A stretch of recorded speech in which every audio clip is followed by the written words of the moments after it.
Baik, perkenalkan nama saya Dewa Isyanita Kartisari dengan NIM akhir 132. Saya akan membawakan mengenai student project dari SGDA 2 mengenai microscopic structure of kidney and their function. Baik, berikut adalah anggota SGDA 2. Selanjutnya akan dilanjutkan oleh rekan saya untuk membacakan latar belakang. Perkenalkan, saya Putri Suarengga Dharma dengan 3 digit NIM terakhir 29. Di sini saya akan membawakan mengenai latar belakang. Ginjal merupakan organ vital dalam sistem ekskresi yang berfungsi untuk menyaring darah, menjaga keseimbangan cairan dan elektrolit, serta membuang limbah metabolik melalui urin. Fungsi ini bergantung pada struktur mikroskopik, terutama nefron sebagai unit fungsional utama yang terdiri dari glomerulus, kapsula Bowman, tubulus, dan juga ductus collectivus. Selain nefron, kapiler peritubular, vasa rekta, dan juga sel-sel khusus seperti podosit dan sel interkalar berperan dalam proses filtrasi dan juga konsentrasi urin. Pemahaman mengenai struktur mikroskopik ginjal sangatlah penting karena banyak penyakit ginjal kronik bermula dari kerusakan pada komponen ini, menjadikannya dasar penting dalam diagnosis dan juga terapi. Sekian yang dapat saya sampaikan, akan dilanjutkan oleh rekan saya. Terima kasih. Baik, perkenalkan kembali, nama saya Dewa Isyanita Kartisari dan NIM akhir 132. Saya izin membacakan rumusan masalah terkait penulisan student project ini. Yang pertama, apa pengertian dan fungsi utama ginjal. Yang kedua, bagaimana struktur mikroskopis ginjal. Yang ketiga, bagaimana struktur mikroskopis jaringan interstisial ginjal. Yang keempat, bagaimana sistem vaskularisasi dan persarafan ginjal secara mikroskopis. Dan yang terakhir, apa saja korelasi klinis yang ditimbulkan akibat adanya perubahan pada struktur mikroskopis ginjal. Adapun tujuan penulisan student project ini, yang pertama menjelaskan definisi dan fungsi ginjal, yang kedua menguraikan struktur mikroskopis ginjal, yang ketiga menjelaskan struktur jaringan interstisial ginjal secara mikroskopis, yang keempat mendeskripsikan sistem vaskularisasi dan persyarafan ginjal pada tingkat mikroskopis, dan yang terakhir menghubungkan perubahan struktur mikroskopis ginjal dengan implikasi klinis. Kemudian ya, untuk manfaat penulisannya ada dua, yaitu manfaat bagi penulis untuk menambah pemahaman konseptual dan keterampilan analisis terhadap struktur mikroskopis ginjal, dan yang kedua itu manfaat bagi pembaca, yaitu menjadi referensi ilmiah dasar dalam memahami fungsi ginjal dan kaitannya dengan kondisi patologis.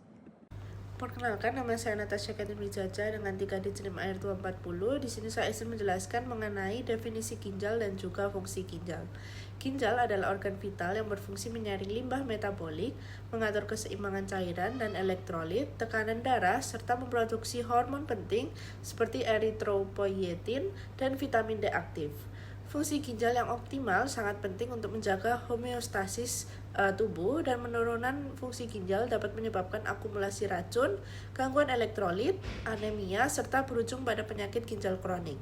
Penilaian fungsi ginjal biasanya dilakukan melalui estimasi laju filtrasi glomerulus, dan pemeriksaan rutin sangat dianjurkan, terutama bagi individu dengan resiko tinggi. Deteksi dini dan edukasi kesehatan ginjal merupakan langkah kunci dalam mencegah dan memperlambat progresi penyakit ginjal serta meningkatkan kualitas hidup pasien.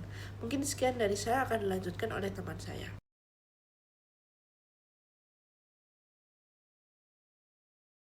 Baik, perkenalkan nama saya Nima Delia Setiawati dengan 3 digit NIM terakhir 110 akan menjelaskan mengenai struktur mikroskopis dari ginjal yaitu nefron. Nefron merupakan unit fungsional terkecil dari ginjal, di mana satu ginjal memiliki sekitar 1 juta nefron.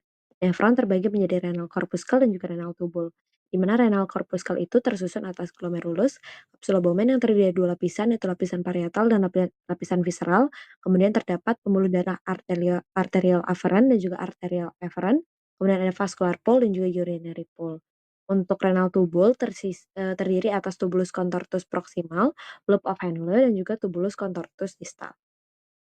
Berikut sudah saya sertakan gambar dari renal corpuscle yang merupakan bagian dari nefron, di mana renal corpuscle ini tersusun dari untayan kapiler glomerular yang dilapisi oleh kapsul epitel berdinding ganda atau double wall epitelial yang dikenal dengan nama kapsula Bowman. Kemudian bagian dalam dari lapisan visceral kapsula Bowman ini melapisi kapiler glomerular pada bagian dalam, kemudian pada bagian luar atau pada bagian permukaan dilapisi oleh lapisan parietal yang kemudian disebut dengan kapsula Bowman itu. Di antara lapisan visceral dan juga lapisan parietal ini terdapat ruang yang disebut dengan ruang kapsula atau ruang urinarius atau disebut capsular of urinary space yang mengalirkan cairan yang telah terfiltrasi melewati dinding kapiler glomerulus dan juga lapisan visceral. Kemudian setiap bagian dari renal corpuscle ini memiliki vascular pool yang merupakan tempat masuknya arterial afferent dan keluarnya arterial efferent. Serta terdapat juga tubular pool, yaitu tempat bermulanya tubulus contortus proximal. Bagian luar dari lapisan parietal tersusun dari epitel selapis squamosa dan basa lamina. Sedangkan pada bagian tubular pole, epitel ini kemudian berubah menjadi epitel selapis kuboid yang kemudian melapisi tubulus contortus proximal. Lapisan visceral dari renal corpuscle ini tersusun dari epitel stelat yang disebut dengan podosit yang bergabung dengan sel endotel kapiler membentuk aparatus dari renal filtration.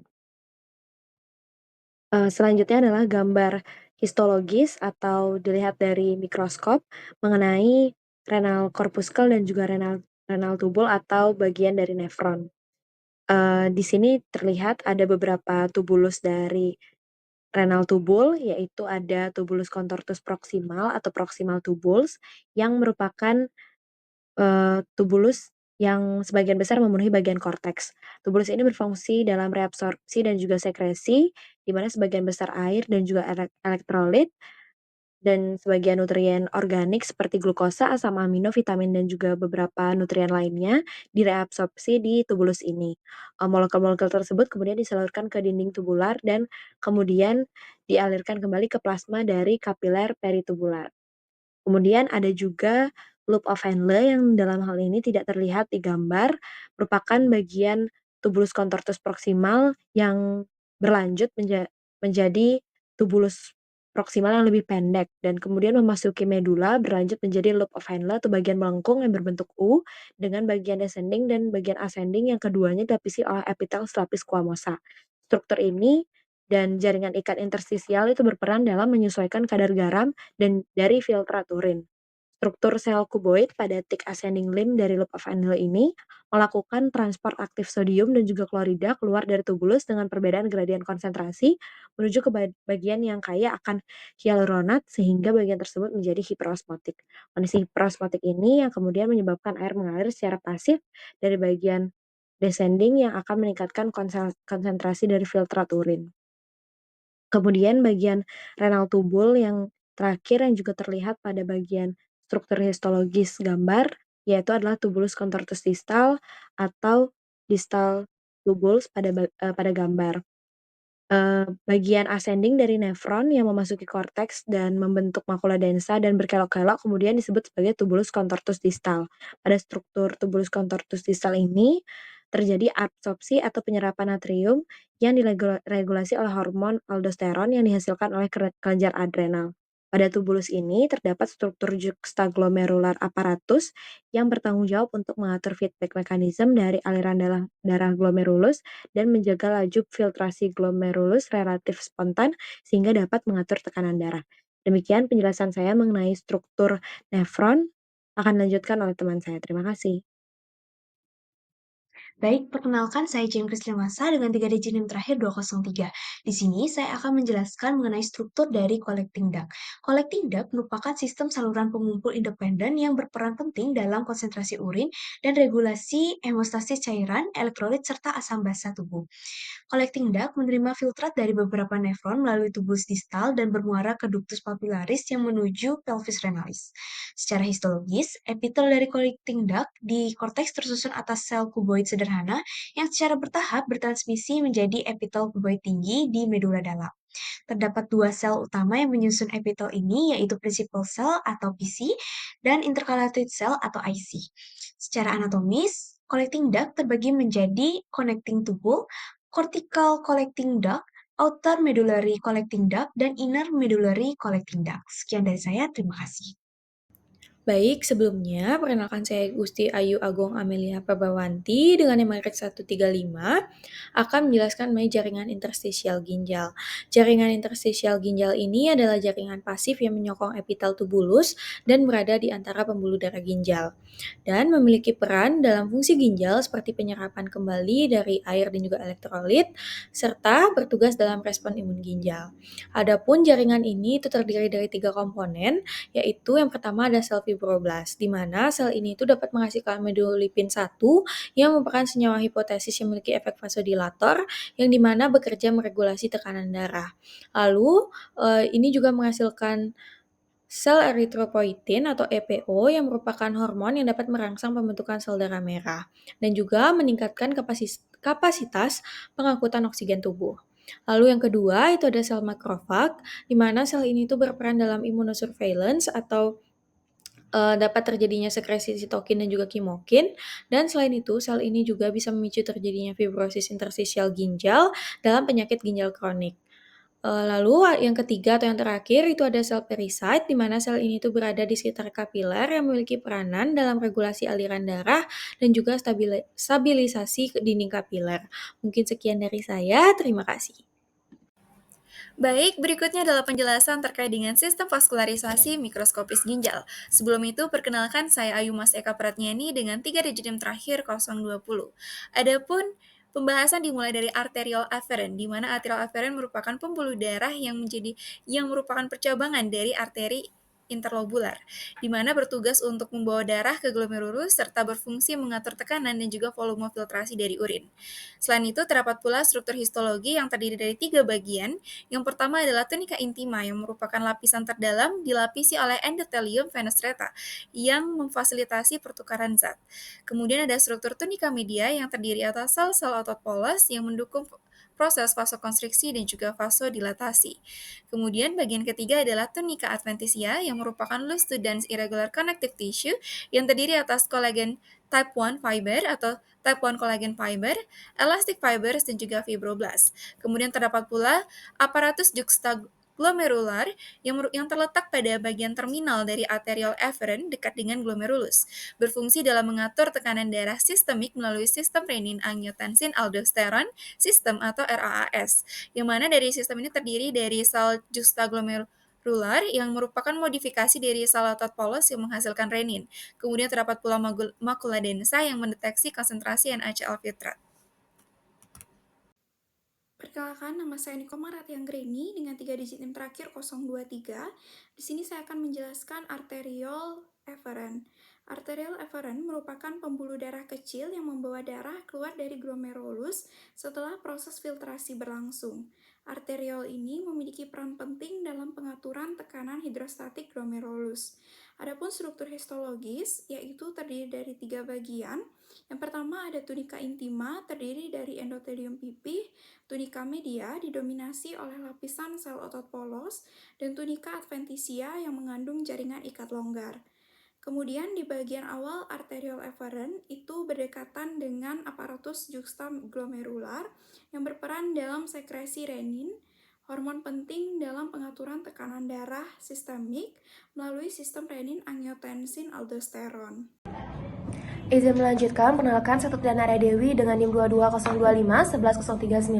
Saya akan menjelaskan mengenai kapiler dari peritubular. Sebelumnya saya akan menjelaskan mengenai definisi dan juga lokasinya. Jadi kapiler dari peritubular ini adalah jaringan kapiler halus di korteks ginjal yang mengelilingi tubulus proksimal dan juga distal. Di mana kapiler ini berasal dari arterio efferent sebelah bagian filtrasi glomerulus dan bekerja pada tekanan rendah untuk merefleksi dan juga sekresi. Untuk struktur mikroskospisnya, kapiler ini memiliki dinding yang terdiri dari sel endotel pipi atau squamosa dan memiliki fenestra atau pori-pori kecil tanpa diafragma. Dan kapiler ini sangat permeabel terhadap air, ion, dan juga molekul kecil dan tidak memiliki otot polos. Untuk tampilan mikroskopisnya, kapiler ini apabila dilihat pada mikroskop cahaya tampak sebagai pembuluh darah kecil rapat dan tidak beraturan. Apabila dilihat pada mikroskop elektron maka akan tampak jelas pori-pori endotel dan juga membran basal yang tipis. Dan letaknya ini akan sangat dekat dan juga menempel ke tubulus ginjal. Untuk fungsi utamanya, kapiler ini akan merefleksi zat penting seperti air, glukosa, asam amino, dan ion. Dan untuk sekresi juga zat-zat sisa dan juga toksin ke tubulus dan berperan dalam pembentukan urin dan juga homeostatis, keseimbangan elektron, pH, dan juga volume cairan tubuh. Untuk hubungannya dengan struktur lain, kapiler ini merupakan bagian dari sistem mikrosirkulasi ginjal yang tertanam pada jaringan interstisial bersama dengan sel fibroblast dan juga imun dan membentuk anyaman padat yang mengikuti kontur dari tubulus. Dan kapiler ini juga berbeda dari vasa rekta yang juga dominan. Baik, sebelumnya perkenalkan nama saya Gita Maharani dengan 3 digit NIM akhir 062. Jadi saya mohon izin melanjutkan di bagian vasa rekta, di mana vasa rekta ini merupakan percabangan dari arterial efferent nephron juxtamedular yang berperan membawa darah ke dalam dan keluar medula ginjal secara efisien, yang penting untuk mempertahankan gradien osmotik medula yang dibutuhkan untuk konsentrasi urin yang optimal. Adapun struktur histologisnya itu dari endotheliumnya itu simple squamous dan juga fenestrata yang memungkinkan pertukaran air dan juga zat larut secara efisien. Untuk lamina basalisnya itu tipis, ini mendukung struktur kapiler dan menjaga kestabilan. Selanjutnya untuk kinetika media dan efisiensinya itu tidak berkembang seperti pada arteri besar dan hanya dikelilingi oleh jaringan ikat longgar di bagian medula. Selanjutnya untuk mekanisme counter current exchange ini yang berlangsung di sepanjang vasa recta ini berperan penting dalam mempertahankan osmolitas medula tanpa mencuci bersih gradien yang telah terbentuk oleh lengkung Henle. Adapun terdiri dari descending vasa recta yang permeable terhadap air dan juga ascending vasa recta yang permeable terhadap NaCl dan juga urea. Mungkin sekian dari saya, akan dilanjutkan oleh teman saya. Terima kasih. Selamat pagi, siang, ataupun sore, dokter dan juga teman-teman sekalian. Sebelumnya perkenalkan, nama saya Martia Prabaswari dengan 3 digit NIM terakhir 179. Saya untuk mempresentasikan mengenai korelasi klinis struktur mikroskopis pada ginjal. Jadi, pada renal corpuscle terdapat dua komponen utama, yaitu glomerulus dan juga kapsula Bowman. Ketika kedua komponen tersebut mengalami gangguan, terutama jika membran filtrasi glomerulus rusak, maka proses penyaringan akan terganggu, yang menyebabkan protein dan juga sel darah merah tidak berada di pembuluh darah dan juga bocor ke urin, yang dikenal dengan peristiwa proteinuria dan juga hematuria. Proteinuria dan juga hematuria sendiri merupakan tanda klinis yang sering menjadi gejala awal dari gangguan ginjal lainnya, seperti nefropati diabetik dan juga glomerulonefritis. Sedangkan jika terjadi kerusakan pada renal tubul, dapat mengakibatkan terjadi sindrom Fanconi, yaitu kelainan pada tubulus contortus proximal yang mencegah penyerapan elektrolit dan juga zat-zat lainnya. Terjadi hipokalemia akibat kerusakan pada tubulus contortus distal yang tidak mampu mensekresikan hidrogen dan juga kalium dengan baik, ataupun dapat terjadi poliuria hingga dehidrasi akibat kerusakan segmen descendant pada lengkung Henle untuk menyerap air. Selanjutnya, pada collecting duct, jika collecting duct mengalami kerusakan ataupun terdapat kelainan, kemungkinan akan menyebabkan terjadinya suatu peristiwa di mana tubuh akan memproduksi urin secara berlebihan disertai dengan rasa haus yang berlebihan yang dikenal dengan diabetes insipidus. Selain itu, dapat terjadi gangguan pengaturan asam basa pada tubuh yang berkontribusi pada asidosis metabolik dan juga alkalosis metabolik. Lalu terjadinya retensi air dan juga natrium yang menyebabkan terjadinya hipertensi hingga pada kondisi terjadinya progresi gagal ginjal. Mungkin sekian dari saya, selanjutnya akan dilanjutkan oleh teman saya. Terima kasih. Baik, sebelumnya perkenalkan, nama saya Rati Dewa Ngeraini dengan gaji NIM terakhir 107. Pada kesempatan kali ini saya akan membahas terkait dengan kesimpulan dasar. Ginjal terdiri dari korteks dan medula yang mengandung jutaan nefron atau unit fungsional ginjal yang terdiri atas renal corpuscle sebagai penyaring darah dan renal tubule sebagai pembentuk urin. Filtrat dari tubulus kemudian mengalir ke collecting duct sebagai tempat proses akhir pembentukan urin sebelum masuk ke pelvis renalis dan ureter. Di antara tubulus dan pembuluh darah terdapat jaringan interstisial yang berfungsi untuk menyokong epitel, reabsorpsi air dan elektrolit, serta respon imun. Terdiri dari sel fibroblast, makrofag, dan juga perisit. Untuk vaskularisasi mikroskopis sendiri mencakup arteriola efferent, kapiler peritubular, dan vasa recta yang mendukung proses filtrasi dan juga konsentrasi urin. Kerusakan pada struktur mikroskopis ini dapat menyebabkan gangguan seperti sindrom nefrotik, gagal ginjal akut, dan juga penyakit ginjal kronis. Baik, kemudian pada saran, hasil student project ini dapat memperkaya pengetahuan tentang struktur mikroskopik dari nefron serta fungsinya bagi pendidikan kesehatan dan masyarakat. Serta penulisan student project ini dapat menjadi referensi dalam penulisan karya lain selanjutnya, terutama penulisan yang membahas terkait dengan struktur mikroskopik dari nefron beserta fungsi dan korelasi klinisnya. Mungkin sekian dari saya ucapkan terima kasih. Baik, sekian student project dari SGDA 2. Terima kasih.